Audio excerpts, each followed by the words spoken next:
கடகராசியை எடுத்துக்கொள்வோம். இந்த கடகராசிக்கு பலன் சொல்வதற்கு ரொம்ப நேரமாக காத்து கொண்டிருக்கிறேன். ஏன் அப்படின்னா, கண்டிப்பாக அந்த பூச நட்சத்திரம் அதிகமாக இதற்கு முன்பு பாதிக்கப்பட்டது. இப்போ ஆயில்ய நட்சத்திரத்துக்கு ஓரளவுக்கு கொஞ்சம் கூடுதலான பாதிப்பு அப்படிங்கிறது நடந்து கொண்டிருக்கிறது.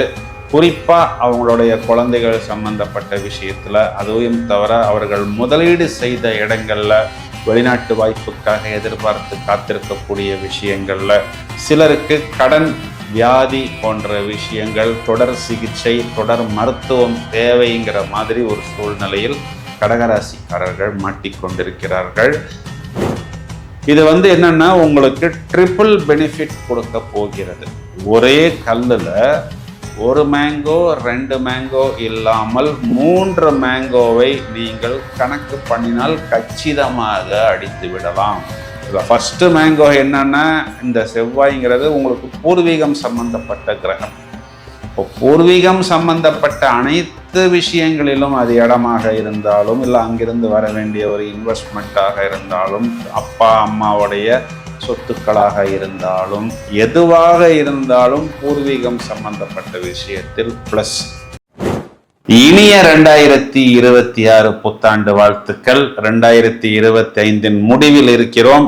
நாம் சாதிக்காத விஷயங்களை, நாம் விட்ட விஷயங்களை கண்டிப்பாக 2026 உங்களால் சாதிக்க முடியும் என்பதற்குண்டான வாழ்த்துக்கள், பிரார்த்தனைகளுடன் இந்த பதிவை தொடங்குகிறோம்.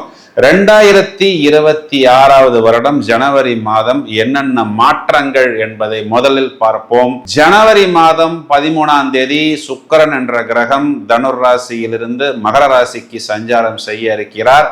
பிறகு ஜனவரி 15 சூரியன், 16ஆம் தேதி செவ்வாய், 17ஆம் தேதி புதன். இந்த 4 கிரகங்களுமே மகர ராசி மண்டலத்தில் மையம் கொள்ள போகிறார்கள். இந்த மாற்றமானது ஒவ்வொரு ராசிக்கும் என்ன சொல்ல போகிறது?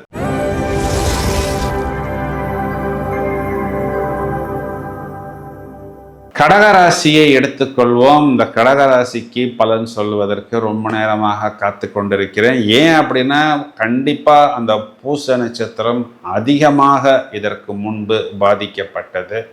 இப்போ ஆயில்ய நட்சத்திரத்துக்கு ஓரளவுக்கு கொஞ்சம் கூடுதலான பாதிப்பு அப்படிங்கிறது நடந்து கொண்டிருக்கிறது. குறிப்பாக அவங்களுடைய குழந்தைகள் சம்பந்தப்பட்ட விஷயத்தில், அதுவும் தவிர அவர்கள் முதலீடு செய்த இடங்களில் வெளிநாட்டு வாய்ப்புக்காக எதிர்பார்த்து காத்திருக்கக்கூடிய விஷயங்களில், சிலருக்கு கடன், வியாதி போன்ற விஷயங்கள், தொடர் சிகிச்சை, தொடர் மருத்துவம் தேவைங்கிற மாதிரி ஒரு சூழ்நிலையில் கடகராசிக்காரர்கள் மாட்டிக்கொண்டிருக்கிறார்கள்.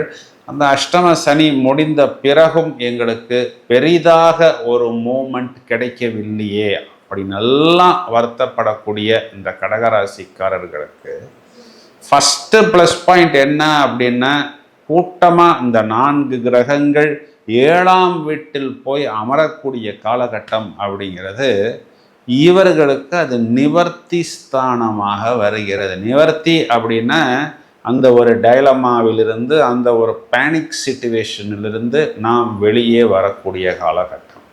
அது முதல்ல தனஸ்தானாதிபதி சூரியன் நிவர்த்தி ஸ்தானத்தில். அப்போ என்னன்னா, அந்த வருமானம், பணம் சம்பந்தப்பட்ட விஷயம் அப்படிங்கிறது இவர்களுக்கு கண்டிப்பாக அனுகூலமாக வரும். தனகாரகன் சூரியனே உங்களை பார்ப்பதனால் அரசாங்கத்திலிருந்து வர வேண்டிய பேமெண்ட்டு, ஆர்டர்ஸ் போன்ற விஷயங்கள் எல்லாம் உங்களுக்கு ஃபேவரபிளாக வரும். பிறகு புதன், அதாவது உங்களுடைய பயணத்துக்கு, உங்களுடைய சகோதரத்துக்கு அதிபதி, தைரியத்துக்கு, வீரியத்துக்கு அதிபதி, அவர் உங்களை பார்க்கிறார். அப்போ பயணத்தால் ஆதாயம், தைரியத்தால் ஆதாயம், சகோதரத்தால் ஆதாயம், இதெல்லாமே நிவர்த்தியாகத்தான் வருகிறது. இதையும் தவிர 7ஆம் வீட்டில் செவ்வாய் உங்களுக்கு உச்சமடைகிறார். இதற்கு பெயர் பஞ்சமகா புருஷ யோகத்தில் ருட்சக யோகம் அப்படிங்கிற ஒரு அமைப்பில் வருகிறது. இது என்னன்னா, உங்களுக்கு ட்ரிபிள் பெனிஃபிட் கொடுக்க போகிறது. ஒரே கல்லுல ஒரு மேங்கோ 2 மேங்கோ இல்லாமல் 3 மேங்கோவை நீங்கள் கணக்கு பண்ணினால் கச்சிதமாக அடித்து விடலாம். இதில் ஃபர்ஸ்ட் மேங்கோ என்னன்னா, இந்த செவ்வாய்ங்கிறது உங்களுக்கு பூர்வீகம் சம்பந்தப்பட்ட கிரகம். இப்போ பூர்வீகம் சம்பந்தப்பட்ட அனைத்து விஷயங்களிலும் அது இடமாக இருந்தாலும் இல்லை அங்கிருந்து வர வேண்டிய ஒரு இன்வெஸ்ட்மெண்ட்டாக இருந்தாலும் அப்பா அம்மாவுடைய சொத்துக்களாக இருந்தாலும் எதுவாக இருந்தாலும் பூர்வீகம் சம்பந்தப்பட்ட விஷயத்தில் ப்ளஸ்.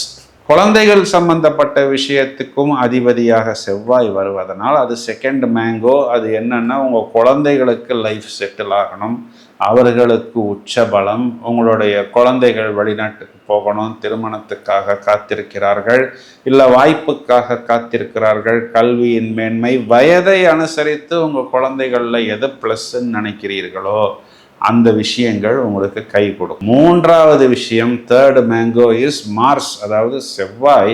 இவர்தான் ஜீவனஸ்தானத்துக்கும் அதிபதியாக வருகிறார். ஜீவனம் அப்படின்னாவே நம்முடைய தொழில்காரகன் உச்சம். அது மட்டுமல்லாமல் அவர் 9, 10, 11 அதிபதிகளுடன் சேரப்போகிறார். அப்போ மெயினா தொழில்காரகன் உச்சம் அவர் 10, 11, 4, 3 அதிபதிகளுடன், மேலும் 2ஆம் வீட்டு அதிபதியுடன் அவர் சேருகிறார். அப்போ தொழில், லாபம், தனம், வெற்றி, சுகம், இது அனைத்துக்கும் 7ஆம் இடம் உங்களுக்கு பொறுப்பாகிறது. இது நிவர்த்தி ஸ்தானத்தில் வருகிறது அப்படின்னு சொல்வதுதான் அந்த தேர்டு மேங்கோ. அப்போ அனைத்து விஷயங்களையும் கண்டிப்பாக கடகராசிக்காரர்கள் பெறுவார்கள். 8ஆம் பாவத்தில் இருக்கக்கூடிய ராகு அப்படிங்கிறவர் உங்களுக்கு என்ன பண்ணுவார் அப்படின்னா, பாசிட்டிவ் வைப்ரேஷன்ஸை கொடுத்துத்தான் ஆக வேண்டும். ஏன்னா அவர் குருவின் பார்வையில் இருக்கிறார். 9ஆம் இடத்தில் இருக்கக்கூடிய சாட்டான் உங்களுக்கு பாக்கிய சனியாக செயல்படுகிறார். குறிப்பா அவர் உங்களுக்கு எதெல்லாம் பாக்கியம் என்று நீங்கள் நினைக்கிறீர்களோ அவை கொஞ்சம் ஸ்லோவாக கொடுத்தாலும் கண்டிப்பாக கொடுப்பார். 2ஆம் இடத்தில் இருக்கக்கூடிய கேது உங்களுக்கு வாக்கில் ஒரு தெளிவை, வாக்கில் ஓரளவுக்கு ஒரு பிரில்லியன்ஸை கொடுப்பார். அதாவது நிறைய விஷயங்கள் நீங்கள் சொல்ல மாட்டீர்கள். இதற்கு முன்னாடி நிறைய விஷயங்களை நீங்கள் சொல்லி அந்த விஷயங்கள் நடக்காமல் புஷ் என்று போய்விட்டது. ஆனால் இப்பொழுது நீங்கள் வார்த்தைகளை வெளியே கொடுக்காமல் பக்குவமாக நீங்கள் பயணிப்பீர்கள். அந்த வெற்றியை நீங்கள் கண்டிப்பாக எட்டி பறிப்பீர்கள் அப்படின்னு சொல்வதுதான் நிதர்சனமான உண்மை. கடகராசி சகோதரிகளை நம்ம எடுத்துக்கிட்டோம்னா, கணவனை குறிகாட்டக்கூடிய 7ஆம் இடம் ரொம்பவும் பரபரப்பாக இருக்கிறது. அப்போது இது நாள் வரைக்கும் எங்கே இருந்தார் என் கணவன், தூங்கிட்டு இருக்கிறாரா இல்லையா, ஆளை காணுமே அப்படிங்கிற மாதிரி எல்லாம் யோசித்து கொண்டிருந்த உங்களுடைய கணவன் ரொம்பவும் பரபரப்பாக, சுறுசுறுப்பாக, எனர்ஜெட்டிக்காக, டைனமிக்காக செயல்படுவதை நீங்கள் பார்க்க போகிறீர்கள். அதுவும் இல்லாமல் உங்கள் கணவன் உங்களையே தான் பார்த்து கொண்டிருக்க போகிறார். அப்போது அதற்குண்டான அந்த ஒரு ஓரா, ஒரு தேஜஸ், ஒரு சரிஸ்மா கண்டிப்பாக உங்களிடத்திலும் இருக்கும். குழந்தைகள் கல்வியில் கூடுதல் கவனம் செலுத்துவார்கள். வெளிநாட்டு பயணம், அரசாங்க வாய்ப்பு, புத்திசாலித்தனம் இவையெல்லாம் பிரமாதமாக வெளிப்படுத்துவார்கள். இப்போ வயதில் மூத்த நபர்கள், சீனியர் சிட்டிசன்ஸ் எடுத்துக்கிட்டோம் அப்படின்னா எல்லா விதத்திலும் ஒரு பூரணம் கிடைக்கும். எப்படின்னா, நிவர்த்தி ஸ்தானத்தில் குழந்தைகள், சொத்து, பயணம், பெயர், புகழ், அந்தஸ்து, சகோதரக்காரகன், தனக்காரகன் இதெல்லாம் அமர்ந்து இவர்களுக்கு ஒரு சமாதானம், ஒரு தீர்வு, ஒரு தெளிவு ஏற்படுத்துவதற்கு தயாராக இருக்கிறது. ரொம்ப நாளைக்கு அப்புறம் கடகராசிக்காரர்களுக்கு மீண்டும் ஒரு ஏறுமுகமாக வருகிறது. பரிகாரம் அப்படின்னு எடுத்துக்கிட்டோம்னா, 2ஆம் பாவத்தில் இருக்கக்கூடிய அந்த கேதுவிற்கு மட்டும் திங்கட்கிழமைகளில் மகா கணபதி வழிபாடு மேலும் மேலும் நல்ல ஒரு மேன்மையை ஏற்படுத்தும். இந்த பதிவை உங்களது நண்பர்களுக்கும் உறவினர்களுக்கும் ஷேர் செய்யுங்கள். தொடர்ந்து இணைப்பில் இருங்கள். இன்னும் நிறைய வீடியோஸ் தயாராகி கொண்டிருக்கிறது. Thank you friends.